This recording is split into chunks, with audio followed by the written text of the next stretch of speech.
You just smush and just sit. You're garbage. You know that? You're cabbage. Welcome to Watch Mojo. And today, we're looking at instances where the characters of South Park became hysterical in more ways than one. We didn't listen! Stan, get in the car! We have to evacuate! We didn't listen! Number 20. I thought this was America. As the boys try to find a way out of playing baseball, the real sport is happening in the bleachers as Randy dukes it out with fellow drunken dads. However, as each match starts, you can count on it ending with the victorious Randy stripped down to his tighty-whities, being hauled off by the authorities as he questions the state of the nation. Oh, I'm sorry! I thought I was in America! I'm sorry! While each meltdown is a laugh riot, nothing tops Randy's climactic battle against the Bat Dad. This is the final boss in the game that exists within Randy's head. Oh, geez, it looks like two parents are fighting. They better be careful. The Little League has a no-tolerance policy. Stop! Stop or you're gonna get your teams disqualified! Randy cements his title as the ultimate trash-talking dad, emerging as both the champion and the biggest loser. They've really got to stop selling beer at Little League softball games. What? I thought this was a free country! Dad, you're the greatest. Number 19. Kyle goes full Jersey. Kyle Broflovsky is usually the voice of reason among the South Park boys. When Snooki and company come to their mountain town, though, they must fight Jersey with Jersey. What is it? It's called a Snooki. It's very famous. That thing is famous? Why? I don't know! Kyle, as he finds out, carries the Jersey gene. Overtaking Kyle, as if he were a werewolf, his inner Jerseyite transforms him into a blinged-out, gelled-up Guido. Ah! Dude. Get out of here, you piece of garbage! You want to smush? Go creep in somewhere else! Kyle, or Kylie B, adopts the Jersey dialect as well, mincing words with Snooki before smacking down with her.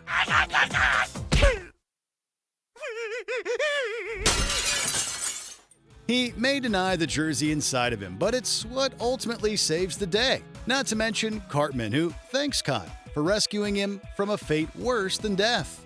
You saved my life, Kyle. Deep down inside, you're a monster. But you're my little monster. Also, if any Jerseyites are watching, can you explain what muff cabbage is in the comments? Number 18. Sheila tells off Benjamin Netanyahu. You don't want to be on Sheila Broflovsky's bad side. She's already proven that she'll start a war over naughty language. I have a plan. Canadians want to as fight us Commander-in-Chief because we Al- won't tolerate their potty mouths. Well, if it is war they want, then war they shall have! She won't hesitate to intervene in another war, especially one tied to her Jewish heritage.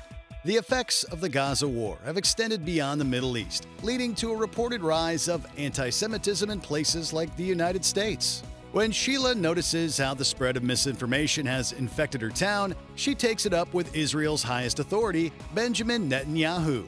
You are not going to talk to me like that! I am extremely upset and I am not leaving until I have said my piece! There you are, Mr. Netanyahu!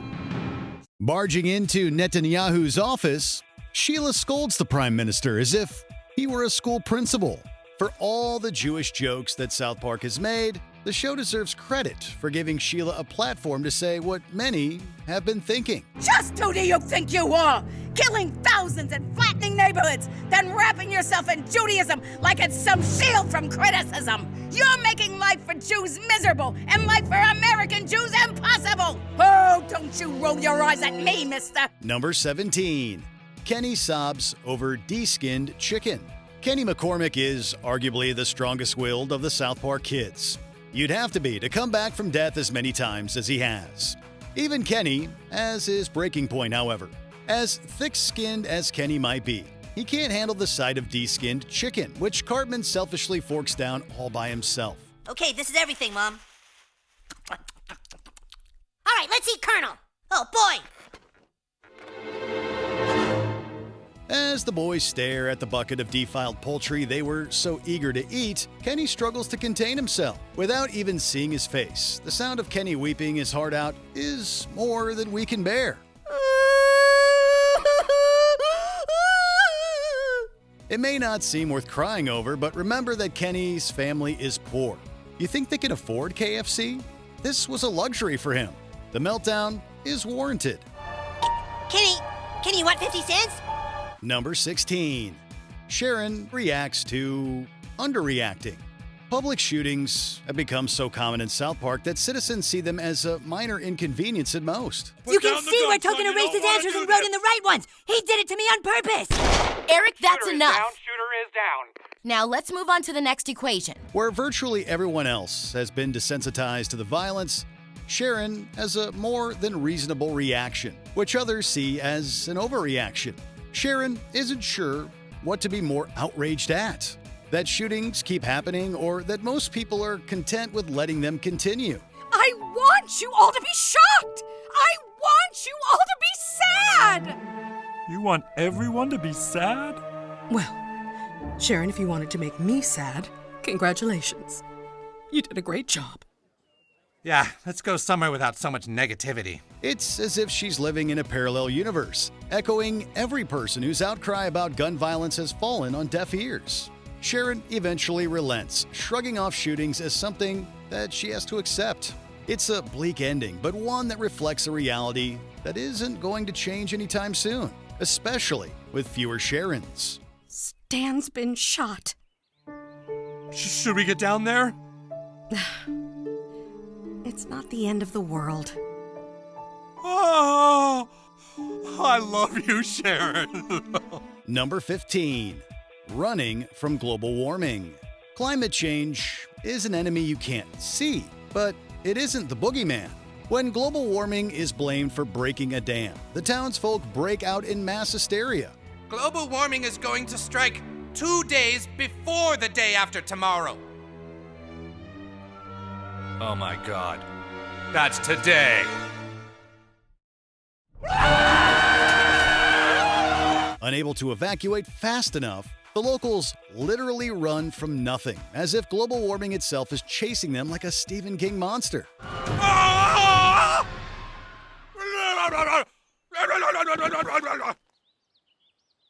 While the episode itself parodies the day after tomorrow, this scene draws from a specific moment in the Roland Emmerich movie where the characters outrun the cold by simply shutting the door.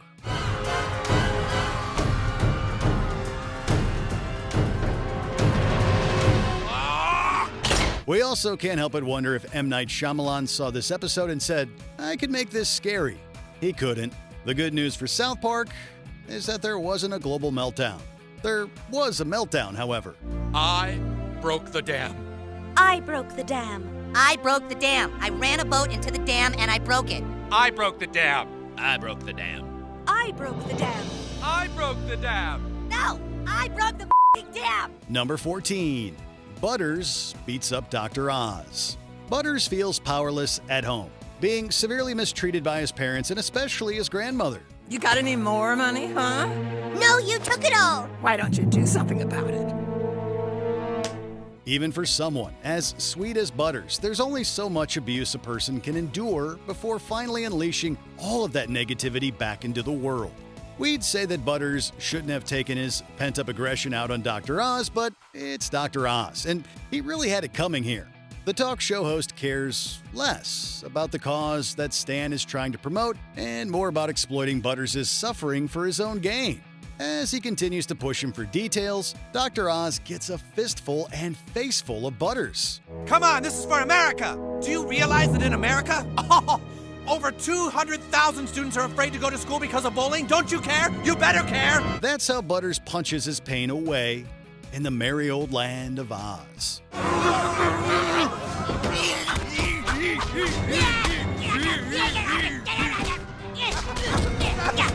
Number 13. Nuclear Karen. Guys can be Karens too. They're sometimes called Ken or Kevin, but in Randy's case, Karen feels right. Randy doesn't just become a Karen, however. He goes full nuclear Karen, constantly calling for a manager who may or may not exist. It's Karen! I want in your water park right now! The park's closed. They're filming a commercial. I want to speak to your manager! Even if that manager does, they likely won't be able to satisfy Randy's complaints. While nobody likes a Karen, they do have a way of getting what they want, even if that means leaving any form of decency at the front door. Randy chooses to use his obnoxious powers for good, screaming his way to an actual manager, PP, the water park owner. Okay, but please leave, okay? No, you leave! I'm an American! I pay taxes! Okay, please leave. The only thing stronger than Karen is Man Bear Pig, but he isn't working for PP anymore. I give you half of the company, huh? What do you say, man, baby? We can own the only streaming service in the world together! Number 12. Cartman's Master Debating. There's only one Eric Cartman. At least, that's what we thought. When Clyde starts spouting offensive comments on his podcast, Cartman accuses him of stealing his shtick. You can't trust Jews, white people are the underprivileged, and women belong at home. I'd like to welcome our first guest to the debate, Eric Cartman. What the hell do you think you're doing, Clyde? We're here speaking the truth about the Jews or the underprivileged white class. That's my shtick! Knock it off, Clyde! You stole my idea! What's worse, Clyde is making a profit while Cartman has been airing his hateful thoughts for free. Cartman decides to claim his place as the ultimate master debater, getting a familiar haircut for the occasion. Despite Cartman's best efforts, he loses the Charlie Kirk Award for Young Master Debaters to Clyde, only further fueling his rage. He has proven himself the true champion. Please welcome the best young master debater of our time, Clyde Donovan. Clyde! The OG has been overshadowed by his imitators. While these scenes certainly play differently in retrospect, the real Kirk called the parody hilarious before his death. We agree that whatever Cartman is melting down over, it'll always be funny. You all stole my stick! Yeah. Number 11. Kanye doesn't get the joke. While Kanye West was already gaining a reputation as a, let's say, outrageous figure, South Park was truly ahead of the curve in their depiction of the singer. In April 2009, the idea of Kanye getting upset over a fish sticks joke might have sounded odd. You're a rapper. Yes. An entrepreneur. Yes. And you like fish sticks. Yes. You're a gay fish. No, I am not no gay fish. Today, it wouldn't be among the 10 most unusual things he's actually done. As everyone else in South Park laughs about the joke, West can't find the humor in it. Maybe the ingenious wordplay goes over his head, or it hits too close to home. They're breaded. They're fried. They're frozen. Then under me, we have rapper, genius. Either way, West is hell-bent on unraveling the joke's deeper meaning, even if people like Carlos Mencia must die along the way. Mencia now sleeps with the fishes, and we guess so does someone else. Cause I wasn't being true, even though everyone said that I had to make a switch. Gay fish, now I know that I'm a gay fish. Gay fish, gay fish, yo. Number 10. Crybaby in Canada. Throughout this Christmas episode, Cartman continually threatens to beat up Kyle if they're not home in time to open presents. We'll get back in time for a Christmas adventure. Fine. But if it doesn't work, you and me are gonna have it out, Kyle. Once and for all. Christmas comes, but the boys are still in Canada. After so much build-up, we expect a big blowout. That's what we get, just not how we anticipated. As Cartman prepares to throw down, Kyle gives him the most nonchalant of punches. A slap. Really, that's all it takes to turn Cartman into a blubbering mess. You and me, right now, we're having it out. Let's go. Come on. Come on. We'd say this is an anticlimax, but Cartman's tears of pain never fail to bring us tears of joy in this hilarious punchline. According to Trey Parker, the team had to draw a whole new head for Cartman with a baby mouth, making the Meltdown stand out from all others. Number 9. Spoiled Satan. Satan might be the ruler of hell, but you know who's worse? Those spoiled brats on My Super Sweet 16. At least, that's the attitude this episode takes. How big a party are we talking? Have you seen those rich, spoiled teenage girls who have massive Sweet 16 parties? That big. Halloween is about me, and I deserve a party. Satan channels his inner 16-year-old girl as he attempts to throw the ultimate Halloween bash. In the process, he treats his friends like dirt, including poor Steve Irwin. It's just not super cool. You gotta leave. Satan reaches his boiling point when the Ferrari cake he requested is substituted with an Acura cake. Any cake the size and shape of a car is impressive, but not enough for Satan, whose selfish screaming ruins the party vibe. Acuras are really nice. It's not the car I wanted! The whole party's ruined! It doesn't matter. Your guests are having fun. They don't care. It's not about them! It's all about me! Satan realizes that even for the Lord of Darkness, he's kind of being the worst.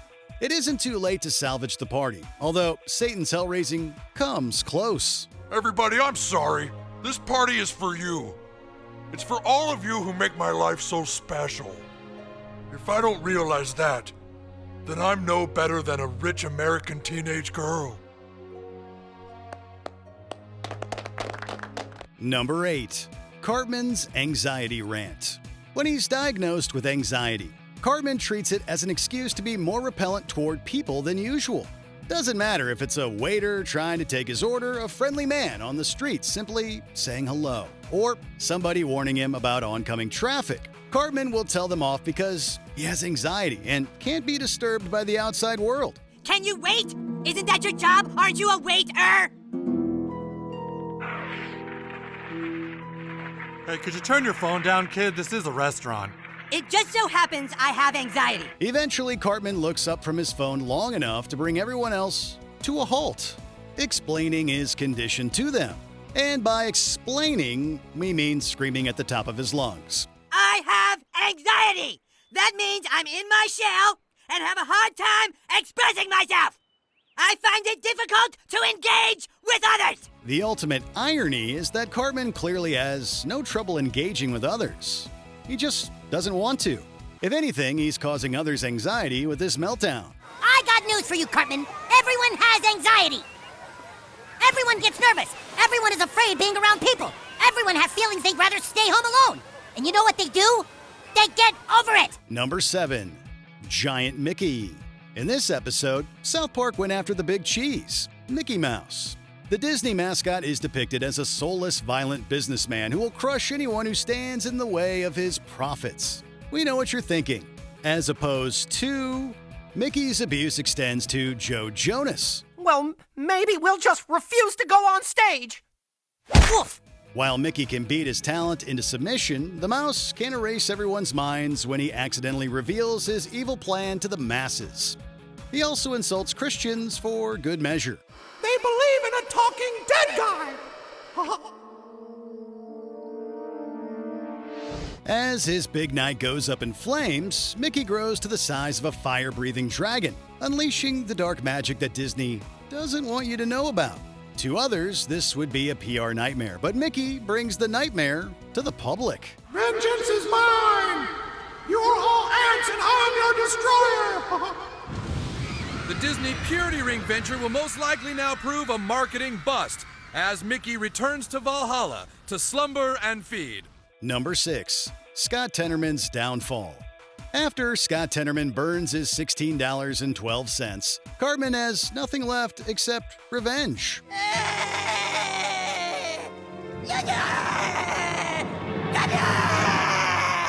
He gets in it in a display that leaves Scott inconsolable. Just when it appears Scott is going to best Cartman yet again, he turns the tables. As Cartman explains his master plan like a Bond villain, Scott's whole world slowly implodes.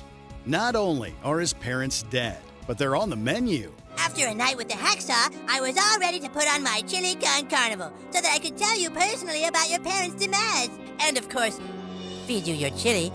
Do you like it? Do you like it, Scott? I call it Mr. and Mrs. Tenorman chili.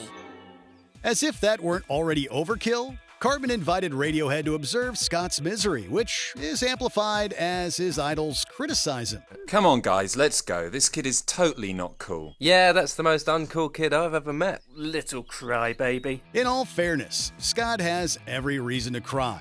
After spending the whole episode rooting for Cartman, we walk away sympathizing with Scott. Cartman has ruined numerous lives, but none sparked a larger meltdown than this one. Dude, I think it might be best for us to never piss Cartman off again. Good call.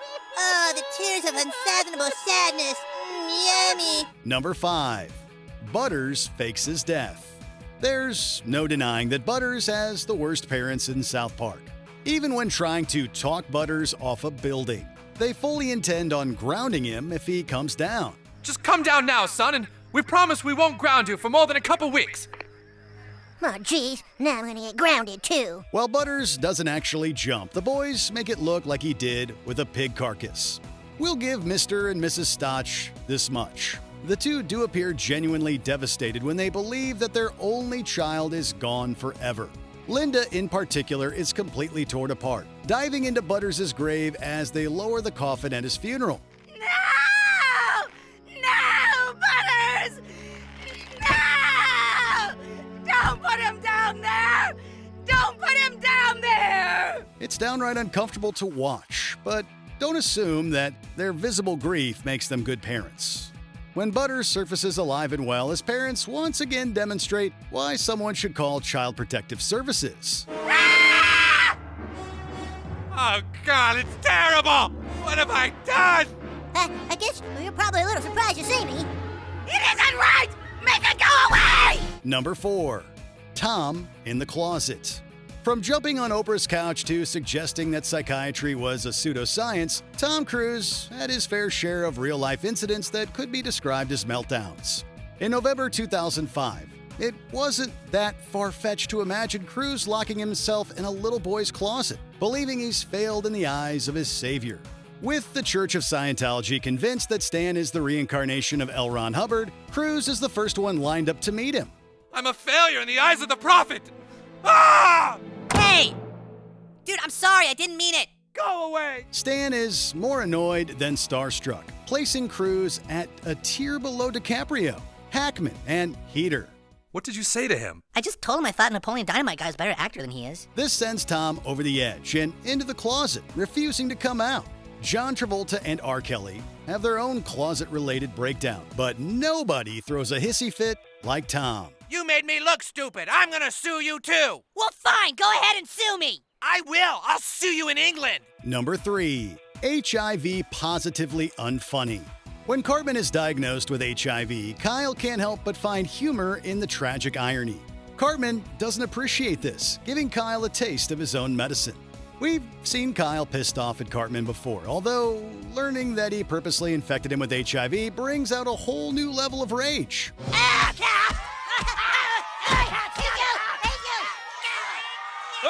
Hey, that's enough! Break it up, okay? Break it up, okay? Okay. Cartman manages to cool Kyle's meltdown when he insists that a cure lies with Magic Johnson. Kyle goes along with Cartman's plan, but he snaps after hearing one too many HIV-positive puns. You boys both have the virus, are you sure? We're not just sure, we're HIV positive. Will you stop it with that? What part of this is funny to you? While AIDS isn't funny, it is funny to think that Cartman was mad at Kyle for laughing at him. Now the situations are reversed, with Cartman making light of Kyle's misfortune, and we suppose his own too. These two brave friends. Oh, stop! We're not friends. He's the one who infected me with AIDS. These two brave lovers. Number 2. Cartman's Best Buy breakdown. Leanne can be a pushover when it comes to her son, which is largely why Eric is the way he is. On occasion, though, Cartman is such a colossal brat that his mom will put her foot down. One such instance finds Cartman dragging his mom to Best Buy to purchase an iPad, which they can't afford. When Leanne suggests a cheaper option with essentially the same quality, Cartman publicly accuses his mom of the kind of thing that will get you demonetized on YouTube. Mom, do not screw me over again! If I take that thing to school, everyone's gonna think I'm a poverty-stricken asshole! Eric, stop acting like a spoiled brat. You can either have the Toshiba Handybook or you can have nothing at all. In a refreshing change of pace, Leanne sticks to her guns and doesn't give in, taking a crying Cartman home empty-handed. Stop crying, Eric. I told you if you kept acting up, you weren't getting anything. Cartman nonetheless continues his temper tantrum to the point that God needs to intervene.